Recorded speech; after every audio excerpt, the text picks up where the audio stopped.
तमिलनाडु के कुन्नूर हेलीकॉप्टर हादसे में जख्मी हुए ग्रुप कैप्टन वरुण सिंह का आज निधन हो गया। भारतीय वायुसेना ने ट्वीट के माध्यम से ये जानकारी साझा की।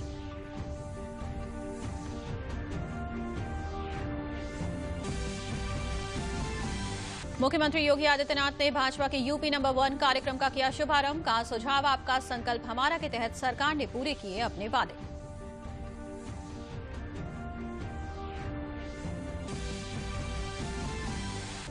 प्रदेश के विधानमंडल का शीतकालीन सत्र आज से हुआ शुरू। विधानसभा के पूर्व अध्यक्ष सुखदेव राज पर सीडीएस जनरल विपिन रावत समेत अन्य सहयोगियों के आकस्मिक निधन पर दी गई श्रद्धांजलि।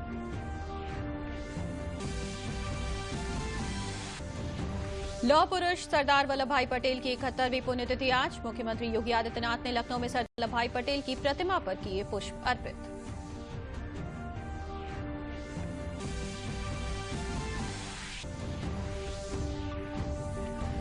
और केंद्रीय खेल मंत्री अनुराग सिंह ठाकुर ने आज दिल्ली के मेजर ध्यानचंद स्टेडियम में खेलो इंडिया अंडर 21 महिला हॉकी लीग का किया उद्घाटन। 15 से 21 दिसंबर तक आयोजित होगी ये प्रतियोगिता।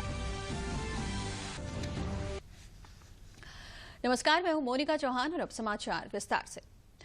तमिलनाडु के कुन्नूर हेलीकॉप्टर हादसे में जख्मी हुए ग्रुप कैप्टन वरुण सिंह का आज निधन हो गया। भारतीय वायुसेना ने ट्वीट के माध्यम से ये जानकारी साझा की।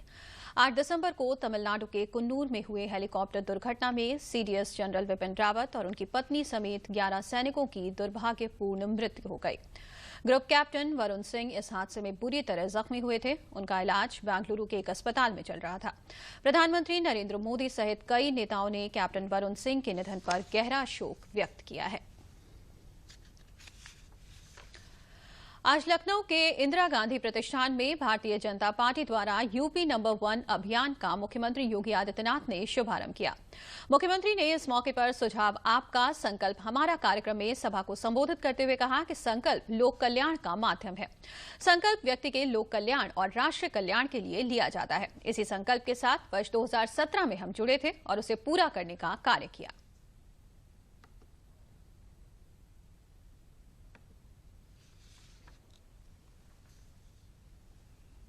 संपूर्ण लोक के कल्याण के लिए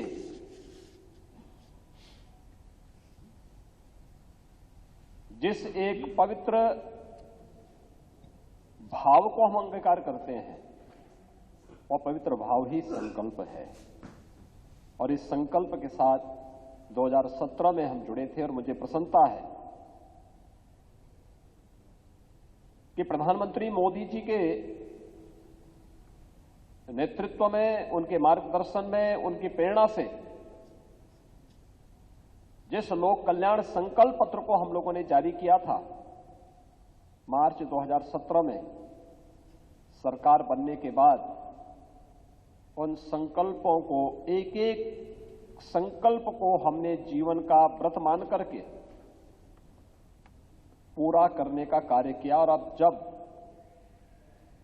हम लोग 2022 के लिए एक नए लोक कल्याण पत्र के लिए सुझाव आपका, संकल्प हमारा, इस भाव के साथ आए हैं, तब मुझे बताते हुए प्रसन्नता है कि 2017 के सभी संकल्पों को हमारी सरकार ने पूरा किया है और उसकी एक झलक आपको यहां पर देखने को भी मिली है। और आपने विगत हर वर्ष, ये पहली सरकार थी जिसने 100 दिन पर अपनी रिपोर्ट कार्ड जारी किया। जिस सरकार ने 100 दिन के साथ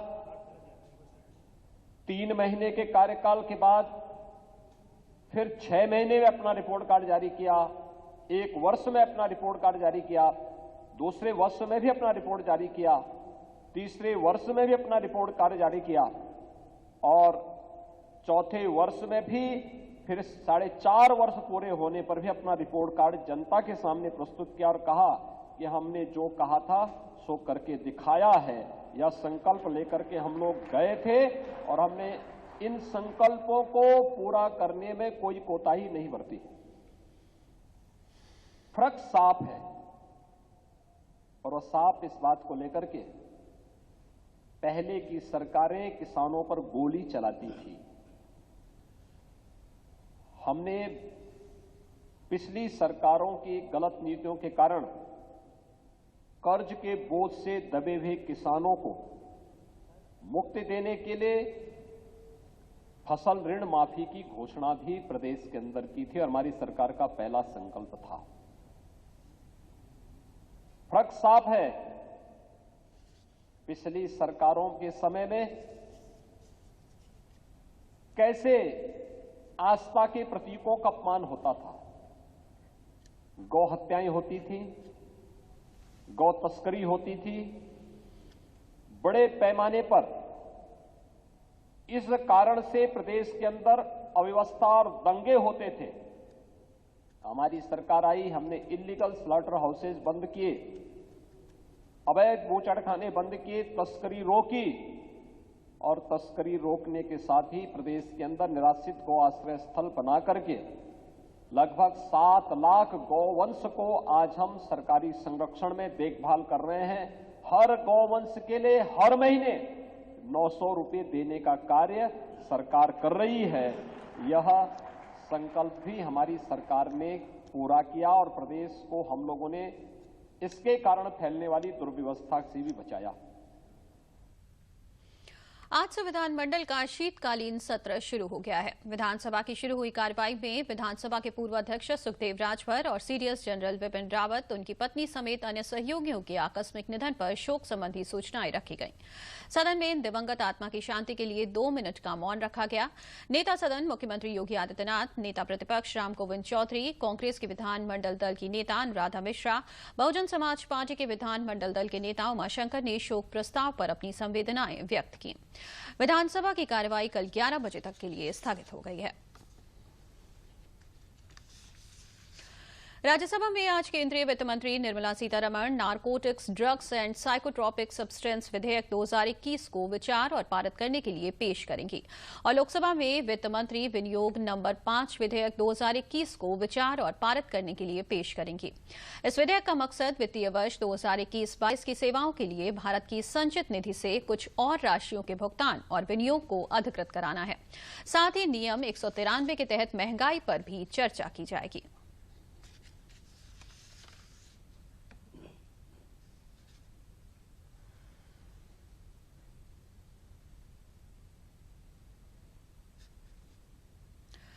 राष्ट्रपति रामनाथ कोविंद बांग्लादेश की राजधानी ढाका पहुंच चुके हैं। ढाका स्थित शाहजलाल हवाई अड्डे पर पहुंचने के बाद बांग्लादेश के राष्ट्रपति अब्दुल हामिद ने राष्ट्रपति कोविंद की अगवानी की। राष्ट्रपति की यह यात्रा आज से 17 दिसंबर तक चलेगी।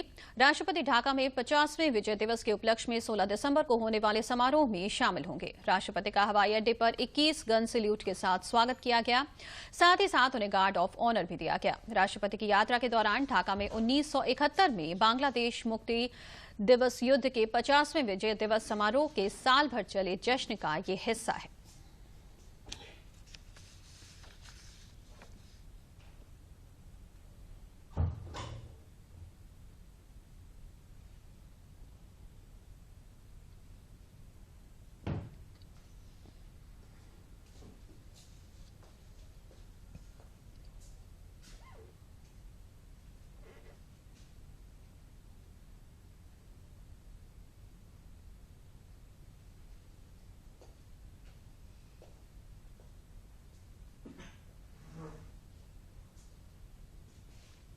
सरदार वल्लभ भाई पटेल की आज 71वीं पुण्यतिथि है। 31 अक्टूबर 1875 को गुजरात के खेड़ा में उनका जन्म हुआ था और 15 दिसंबर 1950 को मुंबई में दिल का दौरा पड़ने से उनका निधन हो गया था।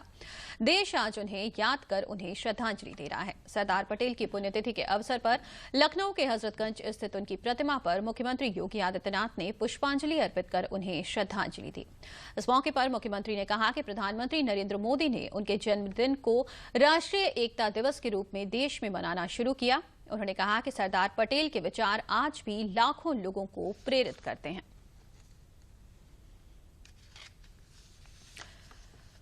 प्रधानमंत्री नरेंद्र मोदी ने ट्वीट करते हुए सरदार वल्लभ भाई पटेल को उनकी पुण्यतिथि पर नमन किया है। ट्वीट में पीएम ने कहा है कि उनकी महान सेवा, प्रशासनिक कौशल और राष्ट्र को एकजुट करने के अथक प्रयासों के लिए भारत हमेशा उनका आभारी रहेगा।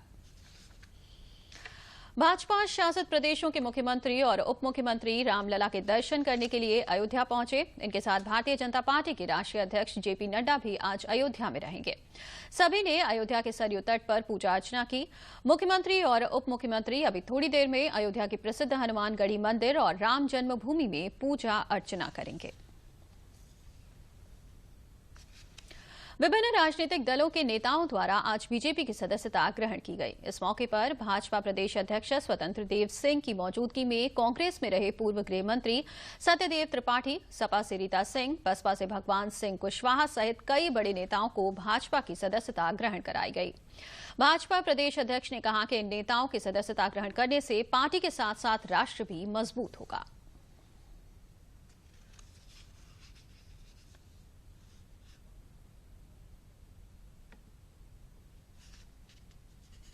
एक सेकंड का समय योगी जी के लिए व्यक्तिगत बात के लिए नहीं मित्रों। सुबह 8 बजे से रात तक केवल गरीब का विकास, बनटांगिया, मुसर, थारू और गरीब को पक्का मकान, शौचालय, स्वच्छ पानी घर तक देना और उसके बेटी को सम्मान मिले। कोई उत्तर प्रदेश में छेड़खानी न करे, कानून का राज हो और शांति का मार्ग हो और पूरी दुनिया निवेश करे, नौजवानों को रोजगार मिले। इसकी सोच कहां है? मात्र भारतीय जनता पार्टी नेता मित्रों, आप लोग ज्वाइन किए और आप सबके पार्टी में आने से आप पार्टी का कद नहीं बढ़ाएंगे, आपके आने से राष्ट्र मजबूत होगा। केंद्रीय खेल मंत्री अनुराग सिंह ठाकुर ने आज दिल्ली के मेजर ध्यानचंद स्टेडियम में खेलो इंडिया अंडर 21 महिला हॉकी लीग का उद्घाटन किया। इस मौके पर केंद्रीय खेल राज्य मंत्री निशित प्रामाणिक और भारतीय ओलंपिक संघ के अध्यक्ष नरेंद्र बत्रा समेत तमाम गणमान्य लोग मौजूद थे। प्रतियोगिता 15 से 21 दिसंबर तक खेली जाएगी। इस प्रतियोगिता में 14 टीमें हिस्सा लेंगी और 42 मैच खेले जाएंगे। इस पहल का मकसद महिलाओं के बीच खेलों को बढ़ावा देने और देश में खेल संस्कृति को बढ़ावा देना है।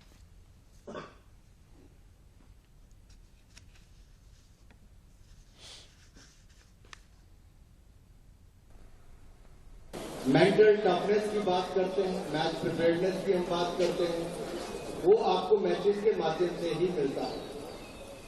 और खिलाड़ियों के लिए जितने ज्यादा मैचेस साल भर में मिले, उनको उतना ज्यादा पता चलता है कि अपने प्रतिद्वंदी, अपने जो ऑपोजिशन के सामने खेलना कैसे कम्पीट करना, किस परिस्थिति में टीम कॉम्बिनेशन बेहतर हो, कैसे आप ज्यादा गोल डाल सकें, कैसे आप दूसरी टीम को गोल ना करने दें। ये रणनीति भी उसी समय तय होती है। इसलिए ऐसी लीग्स में आपको कभी करनाल से, हिसार से, सोनीपत से, उड़ीसा से, मुंबई से, हिमाचल से या बेंगलुरु से बाहर आकर आप जब दिल्ली में आए हैं तो आप अपनी रोज वाली एकेडमी में नहीं है। आप एक नए एटमोस्फेयर में आकर एक नई टीम के सामने खेल रहे हैं और ये मौका आपको दिया है तो हॉकी इंडिया ने और स्पोर्ट्स अथॉरिटी ऑफ इंडिया ने दिया है, जिन दोनों का मैं बहुत बहुत शुक्रगुजार हूं। वुमेन लीग अंडर 21 का आयोजन शुरुआत की है और मैं बधाई देता हूं हॉकी इंडिया को और स्पोर्ट्स अथॉरिटी ऑफ इंडिया को कि उन्होंने युवा महिला खिलाड़ियों को ये अवसर दिया है। 15 लाख रुपए के कैश प्राइजेस होंगे और मेजर ध्यानचंद नेशनल स्टेडियम में 2015 के बाद बड़े मैचेस का आयोजन अब किया जा रहा है। ये भी 2021 में शुरुआत हुई और मुझे पूर्ण विश्वास है कि देश भर से आए हुए ये खिलाड़ी जब इस लीग में खेलेंगे तो न केवल हॉकी को बढ़ावा मिलेगा बल्कि स्थानीय खिलाड़ियों को भी इसमें कम्पीट करके जो देश भर के आए हैं उनको अपनी प्रतिभा दिखाने का अवसर मिलेगा और इन्हीं में से खिलाड़ी चुनकर भविष्य में भारतीय टीम में भी आ पाएंगे।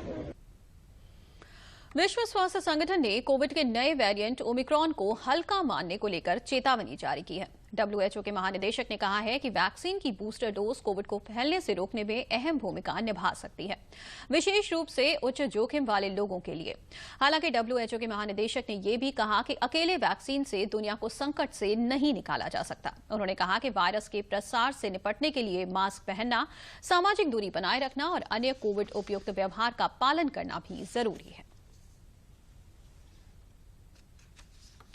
वाराणसी परिक्षेत्र के post master general Krishna Kumar Yadav द्वारा प्रधान डाकघर वाराणसी में काशी विश्वनाथ मंदिर पर एक स्पेशल पिक्टोरियल कैंसिलेशन जारी किया गया। इस अवसर पर डाक विभाग के अधिकारी और कर्मचारी मौजूद रहे। वाराणसी परिक्षेत्र के post master general Krishna Kumar Yadav ने कहा कि ये हमारे लिए गर्व की बात है कि प्रधानमंत्री नरेंद्र मोदी ने वाराणसी में काशी विश्वनाथ धाम का लोकार्पण किया और काशी विश्वनाथ मंदिर पर आधारित स्पेशल पिक्टोरियल कैंसिलेशन जारी भी किया। उन्होंने कहा कि इस विशेष मुहर से पूरे विश्व में वाराणसी और भगवान शिव से जुड़े सांस्कृतिक संबंधों का प्रसार होगा। कृष्ण कुमार यादव ने यह भी बताया कि विश्वेश्वरगंज स्थित प्रधान डाकघर में देश दुनिया से आने वाले सभी पत्रों पर सामान्य मोहर की बजाय काशी विश्वनाथ मंदिर के चित्र वाली विशेष मोहर लगेगी।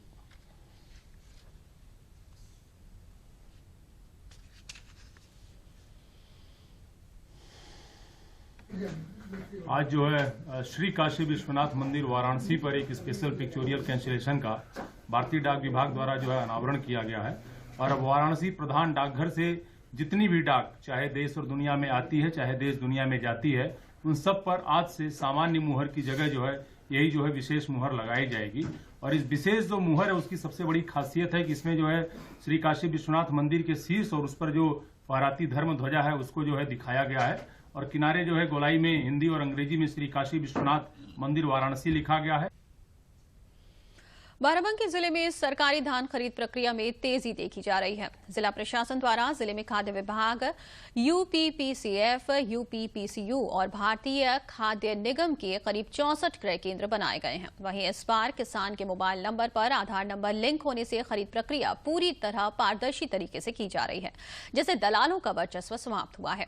खरीदे गए धान का भुगतान 48 से 72 घंटे के अंदर किसानों के खातों में पहुंच रहा है। धान क्रय केंद्रों पर धान बेचने आए किसानों ने कहा कि इस बार सरकार द्वारा धान का समर्थन मूल्य पिछली बार के 1868 रुपए से बढ़ाकर 1940 किए जाने से हम सबको अधिक मुनाफा हो रहा है। साथ ही क्रय केंद्रों पर अच्छी सुविधा भी मिल रही है। वहीं प्रभारी खाद्य विपणन अधिकारी आलोक रंजन ने बताया कि ऑनलाइन प्रक्रिया से धान खरीद होने से किसानों को किसी प्रकार की कोई भी दिक्कत नहीं है। अभी तक निर्धारित लक्ष्य के सापेक्ष 22% की धान खरीद हुई है। समय से धान खरीद लक्ष्य पूरा होगा।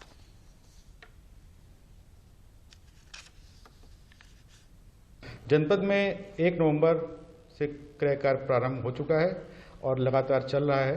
जनपद का लक्ष्य 1,66,200 मीट्रिक टन का है। उसके सापेक्ष हमने अब तक 41,000 मीट्रिक टन की लगभग खरीद कर ली है, जो लगभग टारगेट का 22% है। इस बार प्रक्रिया को पारदर्शी बनाने के लिए ऑनलाइन प्रक्रिया का पालन किया जा रहा है। किसान के थंब इम्प्रेशन से उसके आधार को सीडिंग करते हुए ही उसका क्रय सुनिश्चित किया जा रहा है, उसका सीधे उसके खाते में भुगतान किया जा रहा है। इससे क्योंकि कोरोना काल है इसलिए हम लोग उनको मास्क दे रहे हैं, सैनिटाइजर की व्यवस्था यहाँ की गई है और कोरोना प्रोटोकॉल का पूरा पालन हम लोग उनसे सुनिश्चित करा रहे हैं।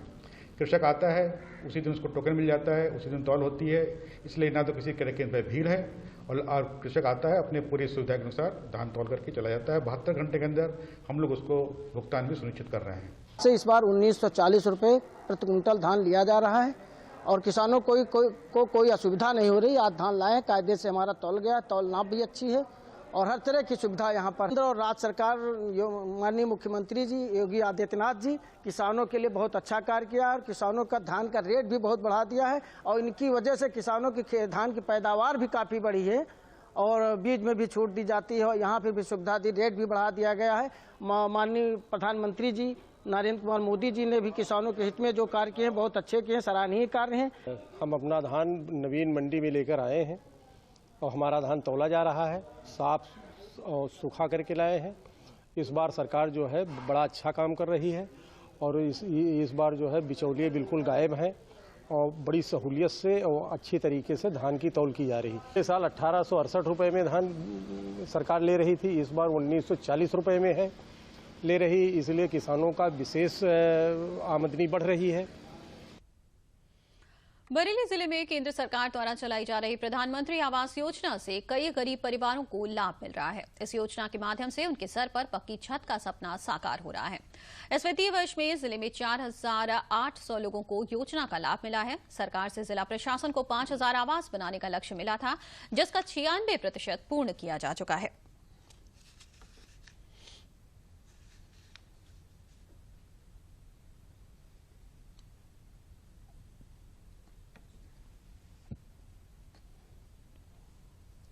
2021 में 96% कार्य पूर्ण हो चुका है, यानी 5025 आवास बनने थे, उसमें 4837 आवास बन चुके थे। और इसी तरीके से 21-22 में भी जो काम प्रगति पर अभी चल रहा है 57% काम पूरा हो चुका है। और उसमें आपकी जानकारी के लिए स्वीकृत 1448 भवनों में से 832 भवन बन चुके हैं, पूर्ण हो चुके हैं और आवंटित भी किए जा चुके हैं। शेष का काम प्रगति पर है और शेष का कार्य हो रहा है। और इस संदर्भ में हमने जानकारी भी ली थी, अन्य प्रतिनिधि भी जो आए थे, सबने ये बताया कि काम अच्छे ढंग से हो रहे हैं और प्रगति भी अच्छी नजर आ रही है। प्रधानमंत्री की योजना में हमें जो पैसा मिला, हमारा पहले घर टूटा फूटा था, उसमें गुजारा करते थे, टीन सेट पड़ा हुआ था, और प्रधानमंत्री योजना में अब पैसा मिला है तो अपना ये घर बनवाया, अब बड़े आराम से रह रहे हैं, सुकून से। और पहले बहुत परेशानी होती थी, अब पैसा मिल गया। प्रधानमंत्री का बहुत बहुत धन्यवाद जो हमें पैसा दिया। प्रधानमंत्री आवास योजना, पहले मेरी खपड़ैल पड़ी हुई थी, जिससे बरसात होती थी तो हर टाइम हम ये दुआ करते थे कि मालिक तो हमें कुछ पैसे दे दे जिससे हमारा घर बन जाए। प्रधानमंत्री नरेंद्र मोदी जी ने हमारे लिए जो प्रधानमंत्री आवास योजना पूरे देश के गरीबों के लिए चलाई, उसमें मेरा मकान बना। और आज जब पानी बरसता है तो मेरे घर में पानी नहीं आता है, मैं इससे बहुत खुश हूँ। चित्रकूट में 16 दिसंबर तक चलने वाले 3 दिवसीय विराट हिंदू एकता महाकुंभ की शुरुआत कलश यात्रा से हुई। पद्म विभूषण स्वामी रामभद्राचार्य जी महाराज के नेतृत्व में मंदाकिनी नदी के किनारे निर्मोही अखाड़ा से हाथी, घोड़ा और बैंड बाजे के साथ भव्य कलश यात्रा निकाली गई, जिसमें हजारों की संख्या में महिलाओं के साथ साथ साधु, संत और श्रद्धालुगण शामिल हुए। यात्रा का मुख्य आकर्षण भव्य झांकियों के साथ लगभग 1100 कलश लेकर हिंदू एकता का जयघोष करते हुए चल रही महिलाएं थी। यह यात्रा लगभग 4 किलोमीटर की थी। इसके बाद कार्यक्रम स्थल पर 9 कुंडी महायज्ञ के साथ हिंदू एकता महाकुंभ का शुभारंभ हुआ।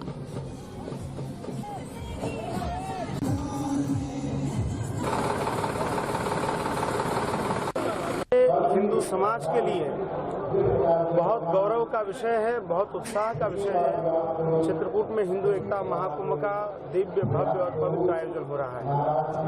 जब सारा समुदाय हिंदू एकता महाकुंभ में अपनी आहुति के लिए तैयार है, अपने श्रद्धा समर्पण के लिए तैयार है, उसमें हमारी मातृशक्ति पीछे नहीं हट सकती है। हमारे मातृशक्ति की इच्छा थी कि हम लोग सबसे पहले आहुति हम देंगे और कलश यात्रा के माध्यम से हम सब पूरे विश्व में हिंदू एकता का महासंकल्प लेंगे और संदेश देंगे। उसी क्रम में आज हमारे चित्रकूट की माताओं बहनों द्वारा हिंदू एकता महाकुंभ के उपलक्ष्य में भव्य कलश यात्रा आयोजित की गई, जिसमें हजारों की संख्या में पूरे ऊर्जा के साथ हमारी बहनें, हमारी माताएं सम्मिलित हुई और उनकी कलश यात्रा के साथ आज यहाँ 3 दिवसीय नवकुंडी हनुमान महायज्ञ का शुभारंभ हो चुका है। मंडलीय परिषदीय बाल क्रीड़ा प्रतियोगिता का आयोजन भदोही के रिजर्व पुलिस लाइन के परेड ग्राउंड में 14 दिसंबर को किया जाएगा। भदोही की जिलाधिकारी आरिका खौरी ने मां सरस्वती के चित्र पर माल्यार्पण और दीप प्रज्वलन कर प्रतियोगिता का शुभारंभ किया। उन्होंने कहा कि परिषदीय विद्यालयों में अच्छी शिक्षा और खेलकूद के साथ बच्चों को आगे बढ़ने के लिए सरकार अच्छी सुविधाएं दे रही है, जिससे बच्चों का सर्वांगीण विकास हो सके। स्कूली बच्चों ने इस मौके पर सरस्वती वंदना और स्वागत गीत प्रस्तुत किया। 2 दिवसीय मंडलीय बाल क्रीड़ा और सांस्कृतिक प्रतियोगिता में विंध्याचल मंडल के भदोही, मिर्जापुर और सोनभद्र जिले के स्कूली बच्चों ने प्रतिभागिता की। प्रयागराज में आजादी का अमृत महोत्सव का आयोजन विलुप्त हो रही लोक कलाओं को बढ़ावा देने के उद्देश्य से लोक कला यात्रा का आयोजन किया गया। इस कला यात्रा में लगभग 750 कलाकारों ने हिस्सा लिया। ये कला यात्रा केपी कॉलेज मैदान से शुरू होकर बालसन चौराहा, चंद्रशेखर आजाद पार्क, हनुमान मंदिर होते हुए सीएबी इंटर कॉलेज के प्रांगण में समाप्त हुई। शहर के मुख्य मार्गों पर इन कलाकारों ने लोक कला का प्रदर्शन किया। देशराज पटेरिया ने बताया कि कला के कलाकारों को इस रैली में बुलाकर इन कलाओं को प्रोत्साहन देने का ये एक अनूठा रूप देखने को मिला है। इस रैली में भारी मात्रा में कलाकारों ने भाग लिया।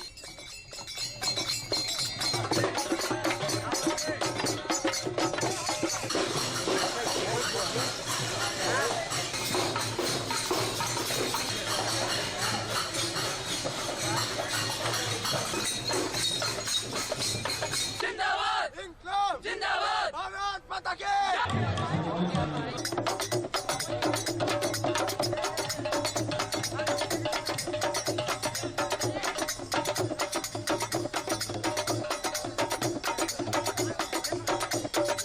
अमृत महोत्सव जो हमारा 75 वर्ष पूर्ण हुआ, हमारा देश आज़ाद हुआ, इसी सिलसिले में आज हमारे कई जनपदों से कलाकार जो कि भारतीय लोक कला महासंघ के राष्ट्रीय अध्यक्ष अतुल यदुवंशी जी के नेतृत्व में आज केपी ग्राउंड से और हम लोग यहाँ तक आए हैं और ये पग यात्रा निकाली गई है जो आज पूरे देश में ये संदेश हम लोग पहुंचाना चाहते हैं कि आज का दिन बहुत महत्वपूर्ण है और हम सब भारतवासी मिल करके और जो है ये खुशी जाहिर की। भारत सरकार के सूचना प्रसारण मंत्रालय के क्षेत्रीय लोक संपर्क ब्यूरो कार्यालय आजमगढ़ द्वारा भारत के प्रसिद्ध शहीद और गाजीपुर निवासी परमवीर चक्र विजेता वीर अब्दुल हमीद के गांव धामोपुर में अमृत महोत्सव आयोजित किया गया। इस अवसर पर क्षेत्रीय लोक कलाकारों द्वारा वीर शहीदों की याद में तथा कोरोना से बचाव संबंधी संगीत में गीत भी प्रस्तुत किए गए। कार्यक्रम में उपस्थित वीर अब्दुल हमीद के छोटे भाई नूर ने बताया कि ऐसे कार्यक्रम आयोजित किए जाने से लोगों को शहीदों से प्रेरणा मिलती है। कार्यक्रम में 25 छात्र छात्राओं को पुरस्कार भी प्रदान किया गया। कार्यक्रम में ग्राम प्रधान और क्षेत्र के प्रबुद्धजन काफी मात्रा में युवा उपस्थित रहे।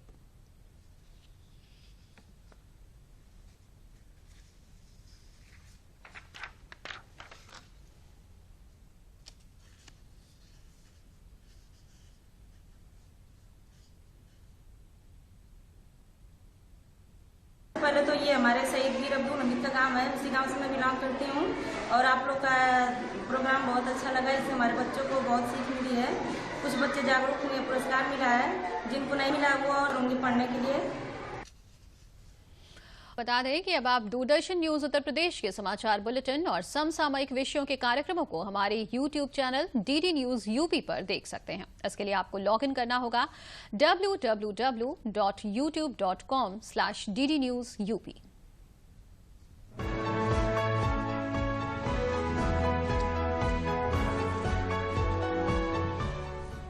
अब आप दूरदर्शन न्यूज उत्तर प्रदेश के समाचार बुलेटिन और समसामयिक विषयों के कार्यक्रमों को हमारे YouTube channel DD News UP पर देख सकते हैं। इसके लिए आपको लॉगिन करना होगा www.youtube.com/ddnewsup।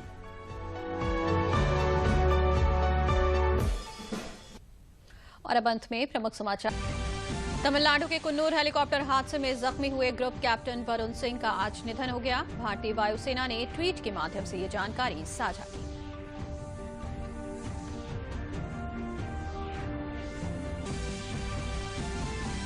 मुख्यमंत्री योगी आदित्यनाथ ने भाजपा के यूपी नंबर 1 कार्यक्रम का किया शुभारंभ। कहा, सुझाव आपका, संकल्प हमारा के तहत सरकार ने पूरे किए अपने वादे।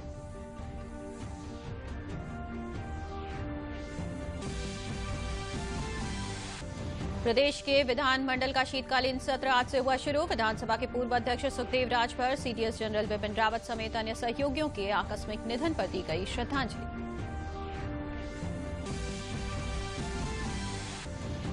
लौह पुरुष सरदार वल्लभ भाई पटेल की 71वीं पुण्यतिथि आज। मुख्यमंत्री योगी आदित्यनाथ ने लखनऊ में सरदार वल्लभ भाई पटेल की प्रतिमा पर किए पुष्प अर्पित।